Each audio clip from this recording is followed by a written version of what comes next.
Black coffee কি আপনার পছন্দ? চিন্তা করবেন না, এই ভিডিও দেখার পর থেকে আপনিও ব্ল্যাক কফি খাওয়া শুরু করবেন। আজকে আমি বলবো ব্ল্যাক কফির কিছু বেনিফিটস এর ব্যাপারে। ফার্স্ট, ব্ল্যাক কফি আপনার এনার্জি বুস্ট করে।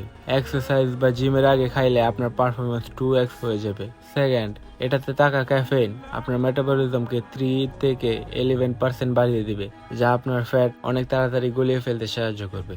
থার্ড, এটা আপনার ব্রেনকে একদম রিফ্রেশ করে দিবে আর আপনার ফোকাসকে 2x ফাস্ট করে দিবে। আর বড় কথা, আমরা জানি কোনো কিছুই অতিরিক্ত ভালো না, তেমনি ব্ল্যাক কফি অতিরিক্ত খাওয়া ভালো না। ঘুমের আগে ব্ল্যাক কফি খাইলে আপনার ঘুমের সমস্যা হতে পারে।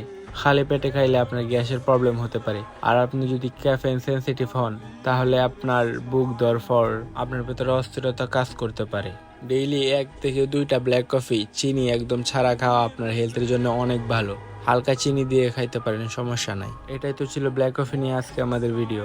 আপনারা কি টপিকের উপর ভিডিও চান কমেন্টে বলতে পারেন।